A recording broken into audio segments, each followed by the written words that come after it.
Bismillahirrahmanirrahim. Alhamdulillahirabbil alamin. Wassalatu wassalamu ala al-mab'uts rahmatan lil alamin.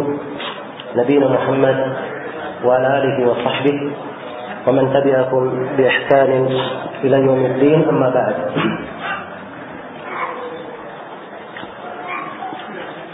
Kemudian dalam bait syair yang ke-8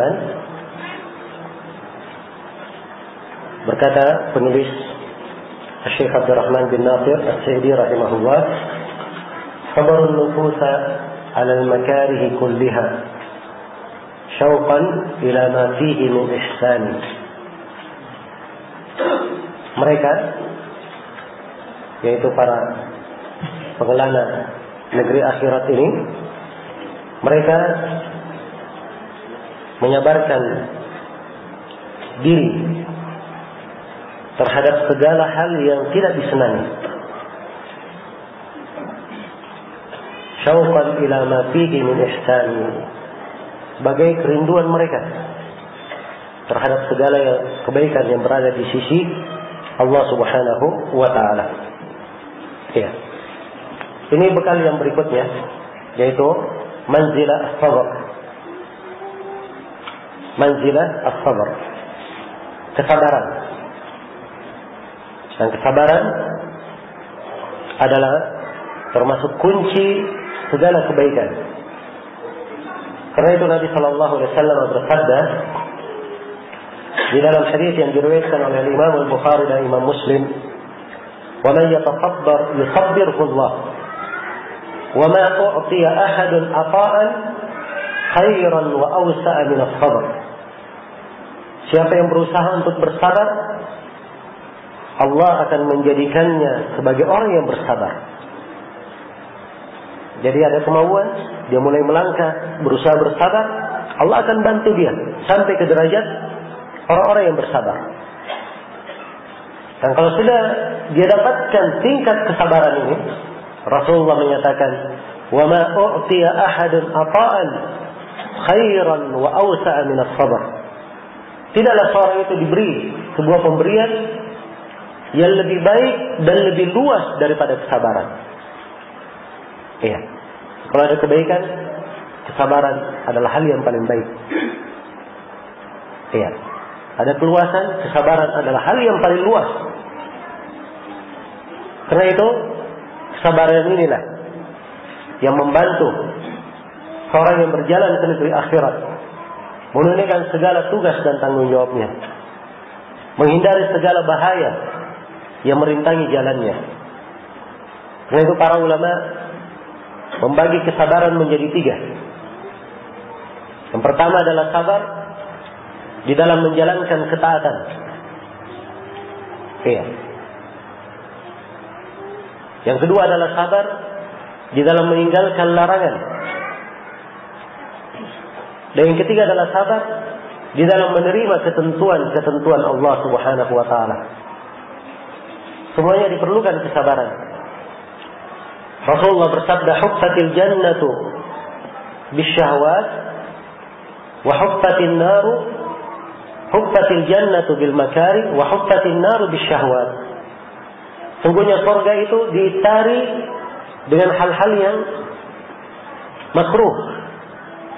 Seorang kadang ingin melakukannya, dia berat. Kadang tidak cocok dengan jiwanya. Iya. Di malam hari dia ingin bangun sholat subuh, dia harus putus tidurnya. Ingin dapat keutamaan lebih, melakukan sholat malam, dia putus tidurnya di tengah malam. Di musim hujan, ya, dia hanya mampu berwudu dengan air dingin. Dia berwudu dengan air dingin untuk menunaikan kewajiban. Berjalan ke masjid, panas di perjalanan, terik matahari, dia bersabar. Jadi memang surga kadang ditari dengan hal yang tidak cocok jiwa itu dengannya. Ada hal-hal yang kadang tidak disenangi. Namun itulah jalan menuju ke surga. Harus ada kesabaran. Iya. Demikian pula neraka ditari dengan syahwat, hal yang menggiurkan. Ya.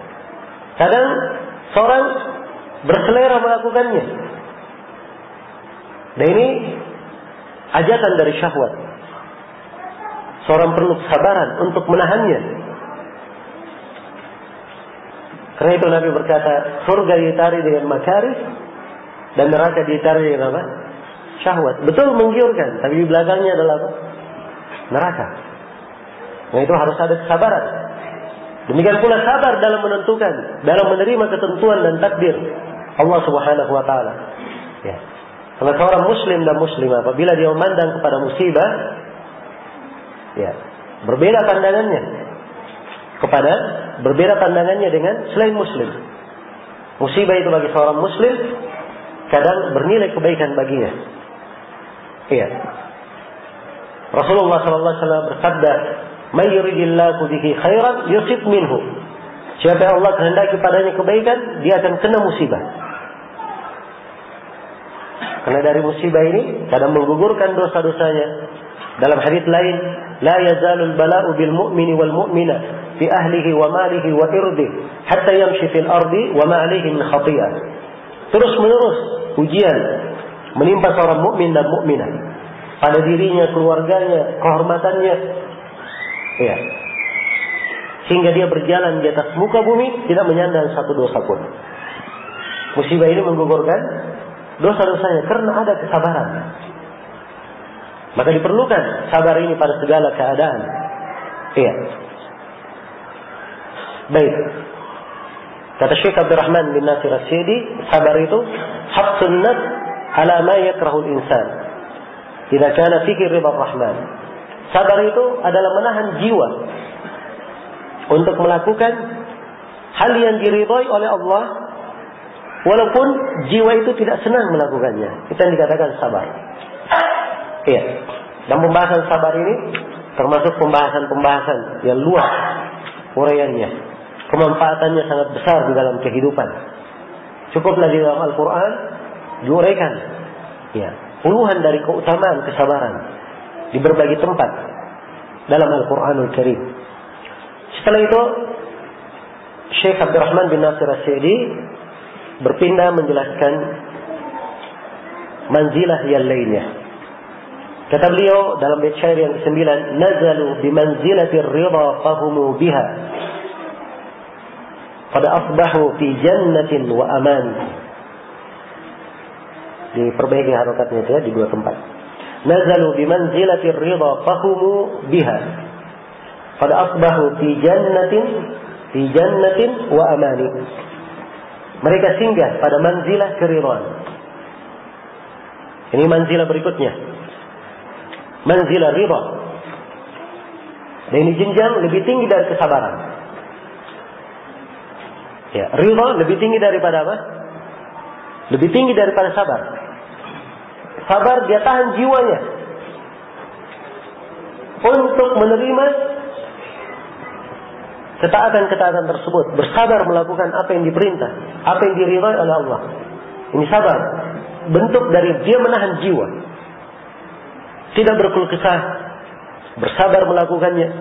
Nah, ini sabar ya, tapi ridha di atasnya lagi. Ya, di atasnya. Ketika dia kena musibah misalnya,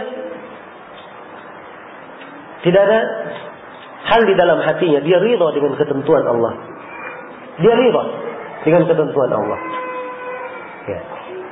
Dia anggap bahwa inilah ketentuan yang memang terbaik untuknya. Tidak ada penolakan sama sekali. Dan ini tentunya lebih kuat daripada sabar. Karena itu jenjang ridha lebih tinggi daripada jenjang apa? Jenjang kesabaran. Iya. Baik. Dan ini diterangkan juga oleh Syekh di sini. Kata beliau, manzilatul ridha, manzilah ridha itu lebih tinggi daripada manzilah kesabaran. Karena sabar menahan jiwa, ya, menahan jiwa terhadap hal yang dia tidak sukai, dan di dalam jiwa itu ada desakan, ya, ada ulur tarik. Kadang jiwa bersabar, kadang dia terima, ada ulur tarik di dalam jiwa. Ini sabar. Tapi kalau ridha tidak ada ulur tarik. Kena musibah misalnya, dia terima semuanya. Ini derajat lebih tinggi lagi. Dia tenang dengan ketentuan Allah Subhanahu wa taala. Hatinya tenang. Iya. Hatinya tenang. Maka dengan musibah tersebut seakan-akan dia merasakan kelezatan. Sama halnya kalau dia mendapatkan hal yang baik. Ya. Karena ini adalah kedudukan yang tinggi. Karena itu kata Syekh di sini, kalau mereka sudah sampai ke persinggahan, ke manzilah ridha, fahumu biha, maka dengan manzilah ini pada asbahu fi jannatin wa amani, dia akan berada di dalam surga dan berada di dalam keamanan. Ya. Karena itu kedudukan ridha ini dinamakan oleh sebagian ulama dengan nama jannatud dunya wa mustarahul abidin. Dia adalah surganya dunia dan tempat istirahatnya ahli-ahli ibadah. Ya. Ini kedudukan ridha. Siapa yang mendapatkannya seakan-akan berada di surga dunia.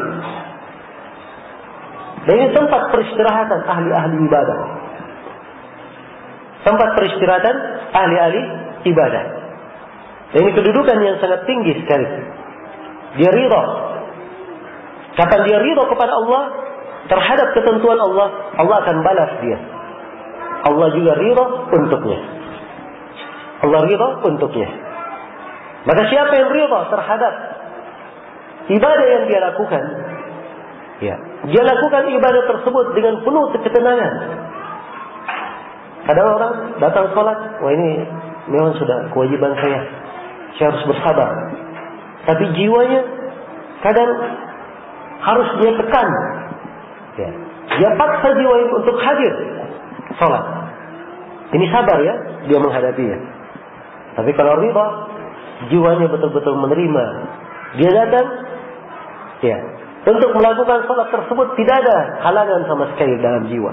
Ini kedudukan ridha. Ya. Terhadap rezeki misalnya, kapan dia ridha dari Allah Subhanahu wa taala diberi rezeki yang sedikit, ya, maka Allah Subhanahu wa taala juga ridha untuknya dari amalan yang sedikit dikerjakan. Baik. Jadi secara global bahwa kedudukan ridha ini seorang hamba menerima hukum-hukum Allah Subhanahu wa taala. Ya. Apakah itu hukum yang berkaitan dengan perintah syariat atau berkaitan dengan takdir dan ketentuan Allah, dia terima seluruhnya dengan dada yang lapang, dengan ketenangan dan kesenangan jiwa. Ya, tidak ada penolakan sama sekali di dalam dirinya. Ini derajat ridha. Dan ini derajat lebih tinggi daripada kesabaran. Ada derajat lagi yang lebih tinggi daripada ridha. Lebih tinggi daripada ridha. Derajat ini diterangkan di bait syair yang ke-10. Kata Syekh rahimahullah, "Syakarul ladzi awla al-khalaiq fadlahu bil qalbi wal aqwali wal arkani." Iya. Dia bersyukur kepada Allah yang memberikan keutamaan kepada para makhluk. Iya. Bil qalbi wal aqwali wal arkani. Dia bersyukur dengan hatinya, dengan ucapan, dengan arkan, dengan anggota tubuh. Ya. Dengan anggota tubuh, dengan amalannya, dia bersyukur. Ini manzilah berikutnya, manzilah kesyukuran. Dari syukur, ini jenjang lebih tinggi lagi. Seorang dikena musibah. Ya. Sangat sedih dia terkena musibah tersebut. Dia sabarkan dirinya. Ini derajat apa? Kesabaran. Kapan ketika dia kena musibah, dia rela terhadap ketentuan Allah, dia naik ke derajat apa? Ridha. Tapi ini derajat syukur lebih tinggi lagi. Dia anggap bahwa musibah yang menimpanya itu hakikatnya kebaikan untuk dirinya. Karena itu dia bersyukur kepada Allah kena musibah. Ini sudah masuk di dalamnya sabar, sudah masuk di dalamnya ridha. Ada plusnya lagi. Dia anggap musibah itu sebagai apa? Nikmat dan karunia dari Allah Subhanahu wa taala. Iya. Sebenarnya sebab banyak makna kesyukuran di belakangnya. Dengan adanya musibah tersebut, dia bersabar, dia dapat pahala. Ya. Dengan adanya musibah tersebut, latihan untuk jiwanya. Ya. Mungkin ada hal yang perlu ia diperingatkan darinya. Dengan adanya musibah tersebut, dia lebih banyak berilmu tentang Allah, mengetahui keagungan dan kebesaran Allah. Ya. Dan banyak makna-makna yang bisa dia raih. Maka ini semuanya mengharuskan kesyukuran pada seorang hamba. Kalau dia sampai ke derajat ini jenjangnya lebih tinggi lagi. Jenjangnya lebih tinggi. Karena itu di dalam kesyukur, di dalam apa? Di dalam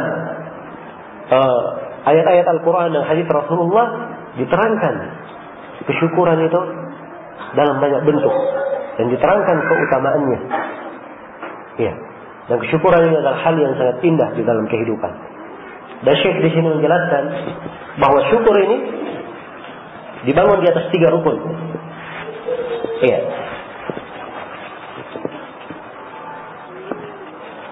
Syukur yang pertama dengan hati,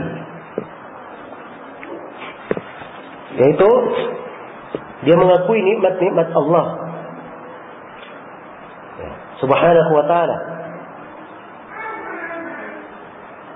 Dan dia ketahui bahwa nikmat itu milik Allah saja, semata anugerah dari Allah. Tidak ada andil untuk dirinya di dalam nikmat tersebut. Dari keberadaan nikmat itu, semata nikmat itu datangnya dari Allah. Maka ini rukun yang pertama. Dia mensyukuri dengan hatinya. Diakui bahwa nikmat itu datangnya dari Allah. Ya, Allah firman, "Wa ma bikum min ni'matin fa min Allah." Nikmat apapun yang ada pada kalian, nikmat tersebut datangnya dari Allah. Ya. Kemudian yang kedua bil aqwal, dengan ucapan, kesyukuran dengan lisan.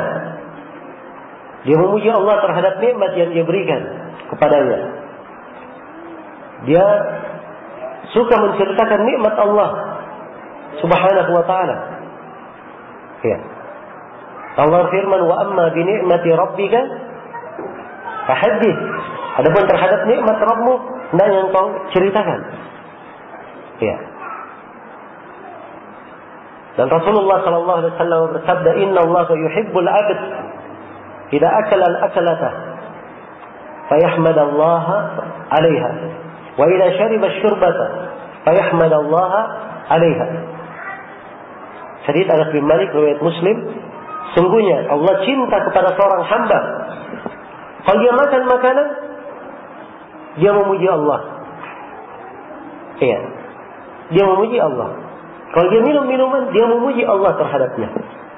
Maka ini kesyukuran dengan lisan. Dia puji Allah Subhanahu wa ta'ala terhadap nikmat. Dia puji Allah terhadap nikmat. Kemudian yang ketiga, ya, kesyukuran itu dengan anggota badan. Di mana dia tidak menggunakan nikmat-nikmat tersebut dalam hal yang dibenci oleh Allah. Tidak dia gunakan nikmat itu dalam maksiat, dalam dosa. Iya. Dia gunakan nikmat-nikmat Allah Subhanahu wa ta'ala dalam melakukan ketaatan kepada Allah Subhanahu wa ta'ala. Jadi keberadaan dia bersama nikmat itu akan membuatnya semakin dekat kepada Allah, semakin beribadah kepadanya. Allah berfirman, "Washkuru ni'matallahi 'alaikum in kuntum iyyahu ta'budun." Bersyukurlah kalian terhadap segala nikmat Allah terhadap kalian kalau memang kalian itu beribadah hanya kepada Allah Subhanahu wa ta'ala. Iya. Baik. Jadi ini derajat kesyukuran. Ya. Dan berbicara tentang kesyukuran ini juga pembahasan yang sangat luas sekali. Kandungan maknanya, pemaparannya dan uraiannya sangat luas. Iya. Dan dari sifat para nabi dan para rasul adalah kesyukuran. Iya. Dan ini tampak sekali pada segala keadaan. Sebagaimana sifat para nabi dan para rasul, kesabaran. dan ridha terhadap Allah Subhanahu wa taala. Baik. Selesai sudah jenjang atau manzilah asyukur. Kemudian penulis rahimahullah berpindah kepada bait syair yang 11. Kata beliau, sahibut tawakkul fi jami'i umurihim ma'a badli juhdin fi ridha rahman. Mereka senantiasa menyertakan tawakal pada setiap urusan mereka dengan usaha yang paling maksimal dalam keridhaan Allah Ar-Rahman. Ini jenjang berikutnya, namanya manzilatut tawakkal. Jenjang tawakal, manzilah kedudukan tawakal. Ini bekal yang sangat penting bagi seorang yang melakukan perjalanan ke negeri akhirat. Mereka menyertakan tawakal pada segala perkara mereka. Ya, tawakal itu pada segala perkara, dengan mengerahkan kemampuan yang paling maksimal pada hal yang diridhai oleh Allah. Jadi dari sini Syekh Abdul Rahman menjelaskan bahwa tawakal itu hanya sempurna dengan dua hal. Iya.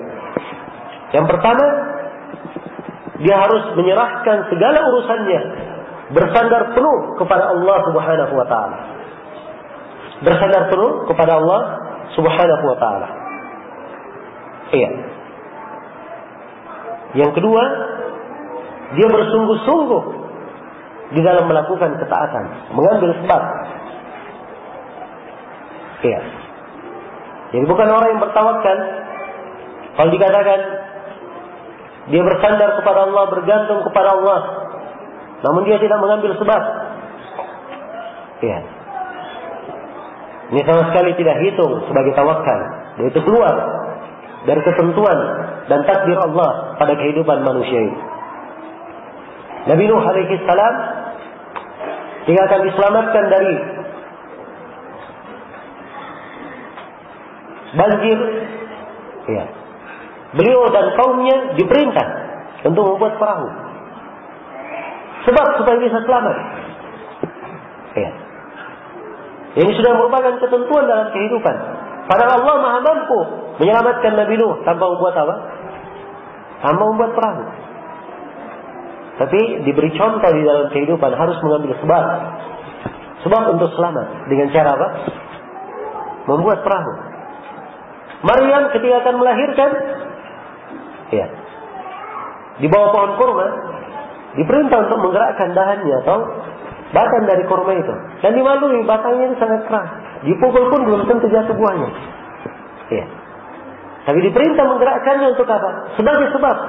Dengan itu Allah akan menggugurkan buah-buah rutab yang masih basah, siap untuk dimakan. Iya. Dan mengambil sebab ini adalah hal yang dimaklumi dalam kehidupan. Iya.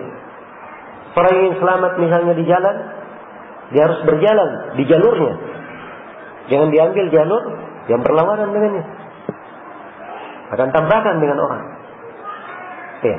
Segala sesuatu harus diambil pada sebabnya. Iya. Maka ini adalah tawakal. Dia bersandar kepada Allah, dia menjalani sebab. Ya. Dan satu lagi, dalam kesempurnaan tawakal, setelah dia dapatkan hal yang dia cari, maka dia selalu meyakini bahwa nikmat itu datangnya dari Allah, bukan dari kemampuan dirinya. Nah, ini sempurnalah tawakalnya. Contoh seorang yang misalnya ingin sembuh, dia sakit, maka tawakal dalam sakitnya, dia serahkan urusannya kepada Allah. Dia bersandar, percaya, bergantung kepada Allah. Yang kedua, dia ambil sebab, dia berobat, mencari sebab kesembuhan. Kalau dia sembuh, maka dia berkata, ini semata anugerah dari Allah. Tidak dia singgung, oh ini karena obat yang saya minum, atau karena dokternya sangat ahli. Tapi dia pandang semata karena Allah Subhanahu wa ta'ala. Maka ini yang disebut dengan tawakal. Dan siapa yang bertawakal dengan sebenar-benar tawakal, ini termasuk hal yang paling indah di dalam kehidupan. Bekal yang sangat berharga bagi seorang yang berjalan ke negeri akhirat. Allah berfirman, "Wa man yatawakkal 'ala Allahi fa huwa hasbuh." Barang siapa yang bertawakal kepada Allah, Allah yang akan mencukupinya. Allah yang akan mencukupinya. Dan Rasulullah sallallahu alaihi wasallam bersabda, "Law annakum tatawakkaluna 'ala Allahi haqqa tawakkuli, la razaqakum kama turzaqu at-tayr, taghdu khimasa wa taruhu bitana." Andai kata kalian itu bertawakal kepada Allah dengan sebenar-benar tawakal, Allah akan memberikan kalian rezeki seperti burung diberi rezeki. Perhatikan kehidupan burung itu ya, Masya Allah. Di waktu pagi berangkat dalam keadaan perutnya kosong. Di sore hari kembali dalam keadaan sudah penuh perutnya. Iya. Itu burung. Tidak ada gudang perbendaharaan makanannya. Apalagi punya rekening di bank. Iya. Tapi tiap hari ada rezeki yang Allah berikan kepadanya. Maka dijamin bagi siapa yang bertawakal dengan sebenar-benar tawakal, iya, bahwa Allah akan memberi rezeki seperti itu. Tapi sekali lagi saya ingatkan, tawakal itu bukan artinya dia tidak bekerja, tidak mengambil sebab.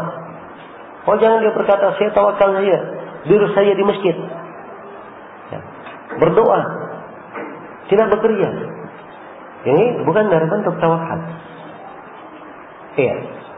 Tapi tawakal dengan syarat-syarat yang telah kita terangkan tadi. Baik. Kemudian pembahasan berikutnya, kata penulis rahimahullah, abadul ilaha ala i'tiqadi hudurihi fatabawwa'u fi manzilatil ihsani. Jadi perbaiki harakatnya ya, ra-nya diganti waw. Abadul ilaha ala i'tiqadi hudurihi fatabawwa'u fi manzil ihsani. Mereka menyembah Allah dengan meyakini kehadirannya.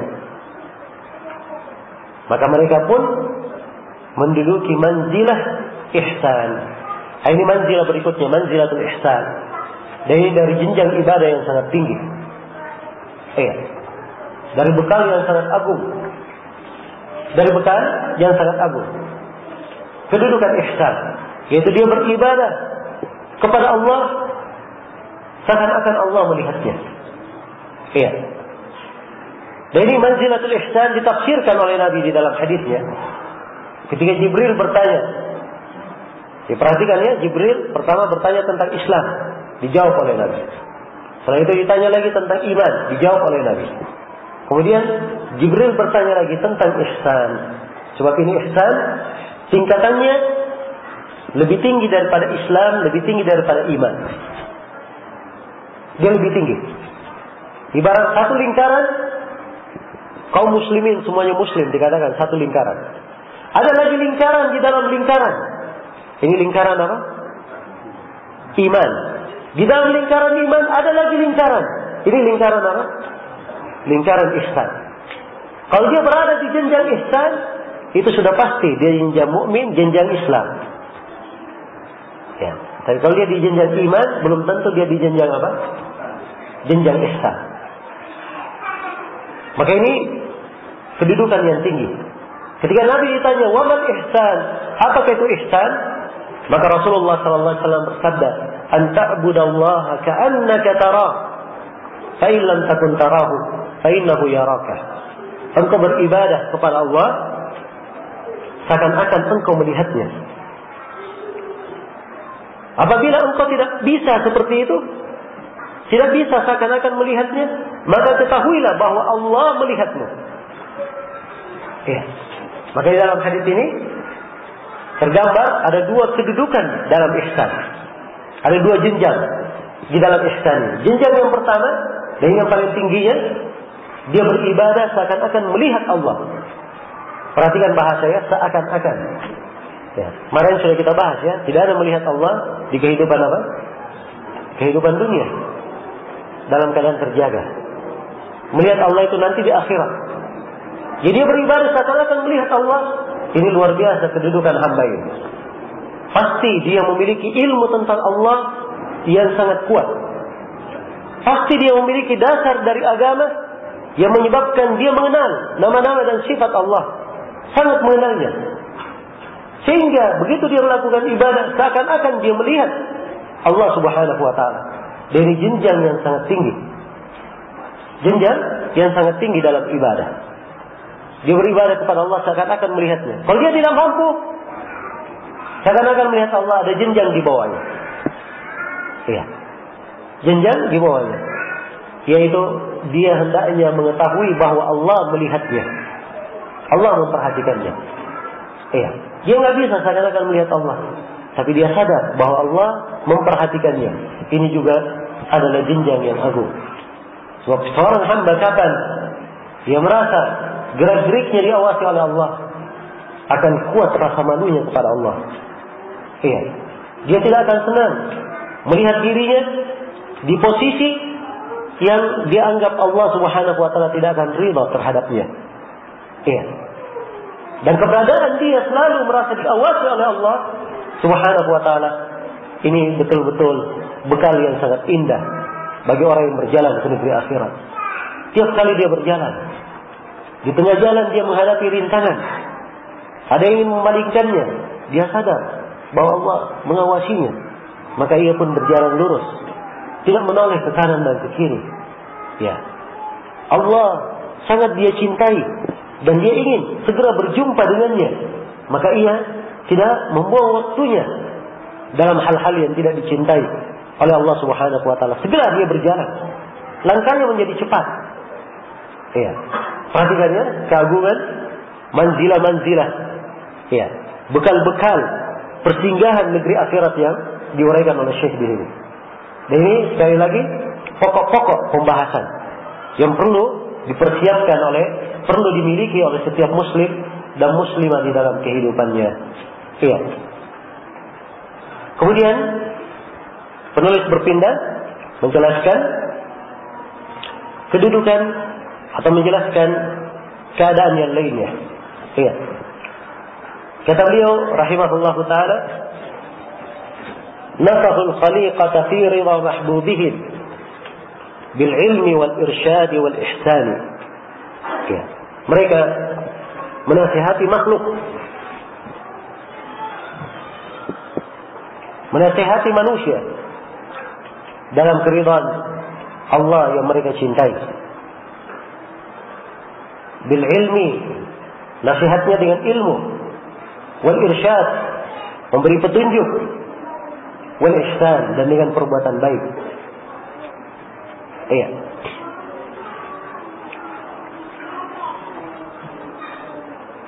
Sahibul khalaiq bil jusumi wa innama. Di bait syair berikutnya ini berkaitan ya. Sahibul khalaiq bil jusumi wa innama arwahuhum fi manzilin fawqani. Mereka berkawan dengan sama makhluk. Iya. Dengan jasad-jasad mereka. Jadi berkawan dengan makhluk dengan jasad-jasadnya saja. Sedangkan ruh-ruh mereka berada di tempat yang tinggi. Ini dari Syekh di dalam dua bait syair ini, beliau ingin menerangkan kedudukan para pengelana negeri akhirat ini. Bagaimana keadaan mereka berinteraksi dengan makhluk, berhubungan dengan makhluk lainnya. Iya. Dan dimaklumi ya, orang yang melakukan perjalanan ke negeri akhirat itu tidak berjalan sendirian. Banyak orang-orang yang berjalan. Dia akan ketemu dengan orang-orang di jalan. Dan itulah kehidupan manusia. Kita hidup di kehidupan ini bukan hidup sendirian di atas muka bumi. Ada orang-orang lain, berbagai lapisan manusia. Iya. Maka di sini Syekh rahimahullah ingin menerangkan bagaimana sifat pengelana negeri akhirat bersama para makhluk.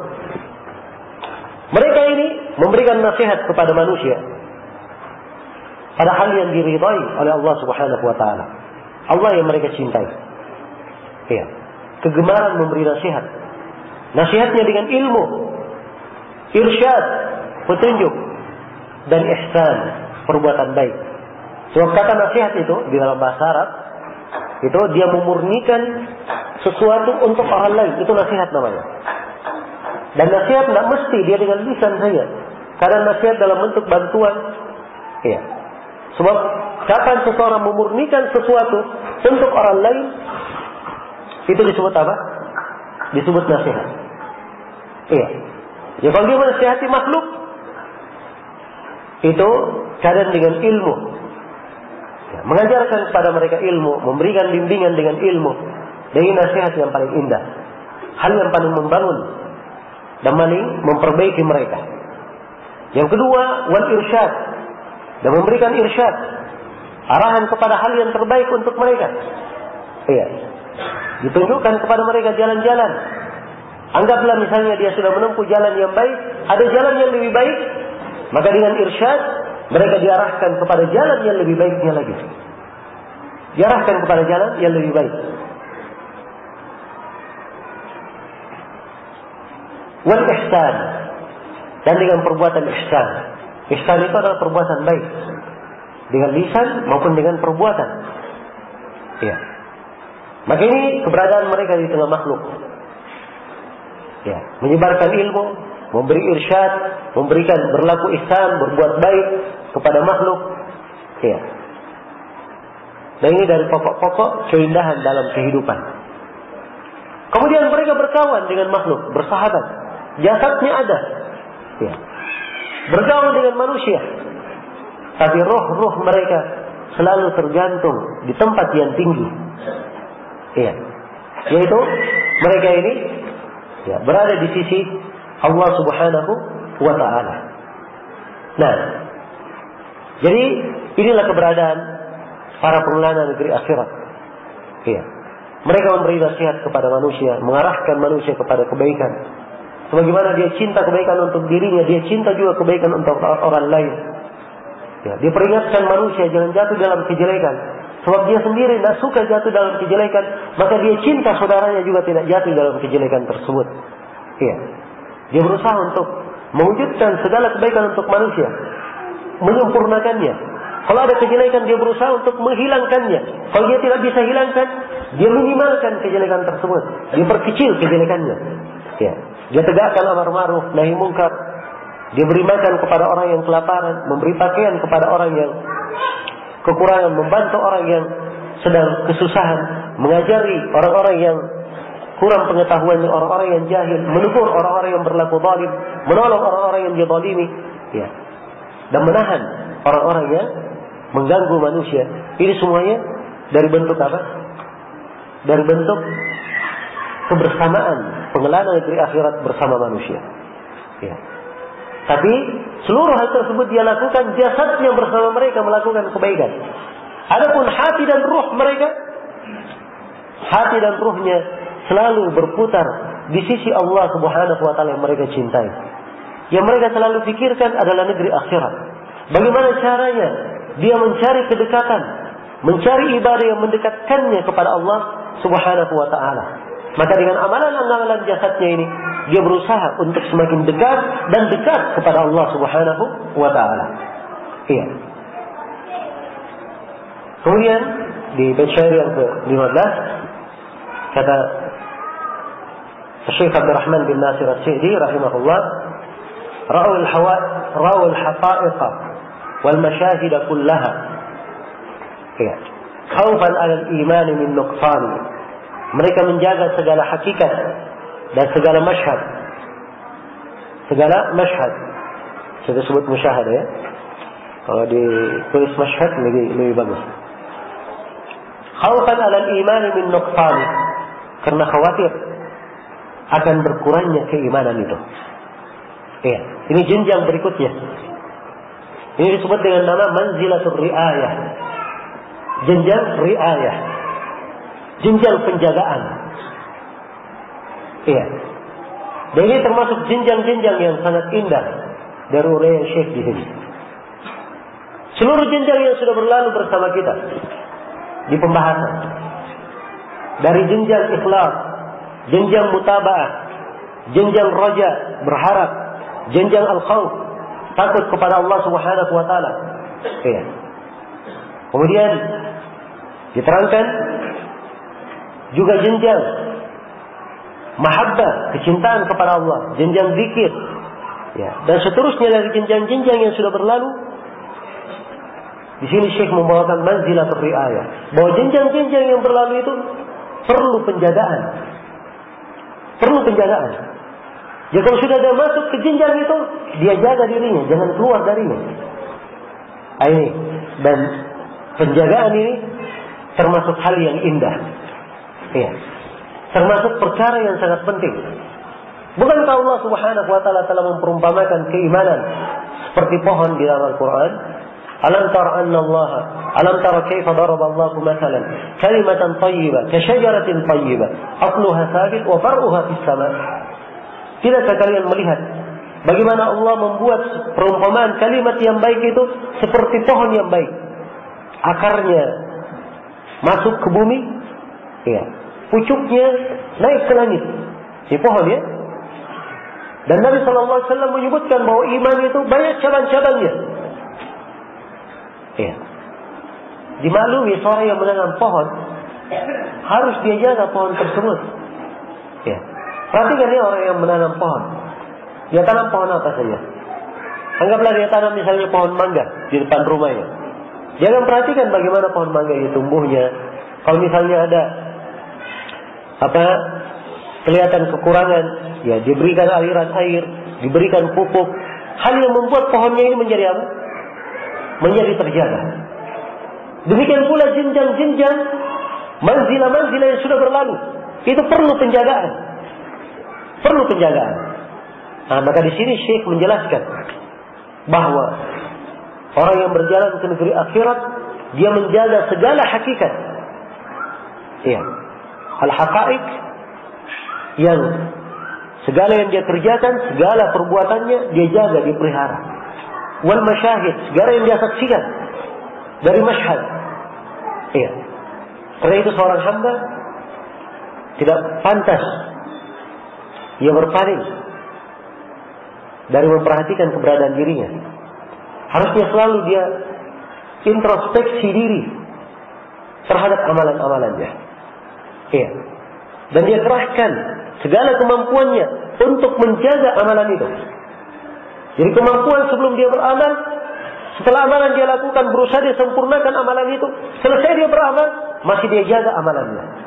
Masih dia jaga apa? Amalannya. Ya, itulah ibadah. Ya. Jadi ketika akan berperang, dia siapkan seluruh perbekalan. Ketika masuk di peperangan, ya, dia juga masih sempurna mempersiapkan perbekalannya. Setelah peperangan, ya, juga masih dia jaga kemenangannya. Jangan dibiarkan, dia jaga kemenangannya. Dan inilah seorang muslim dalam kehidupannya. Karena itu Allah Subhanahu wa taala berfirman kepada Nabi-Nya setelah diterangkan nikmat-nikmat Allah kepada Nabi Muhammad sallallahu alaihi wasallam. Iya. Allah menegaskan fa idza faradta fansab wa ila rabbika farghab. Ya. Apabila kamu sudah selesai, wahai Nabi Muhammad, melakukan ibadah, fansab, berdiri lagi melakukan ibadah yang lainnya. Ini penjagaan. Bukan hal yang berhenti. Baru selesai satu ibadah, setelah itu dia istirahat. Ya. Dia biarkan ibadahnya. Tidak. Sini dia jaga ibadah tersebut. Kalau kamu sudah selesai, berdiri tegak. Wa ila rabbika farghab. Dan kepada Rabbmu hendaknya kamu selalu berharap. Ibadah itu selalu diingat. Dia lakukan lagi ibadah dan ibadah setelahnya. Ibadah dan ibadah setelahnya. Inilah kedudukan ar-ri'ayah. Dia pelihara segala ibadah yang telah dia lakukan.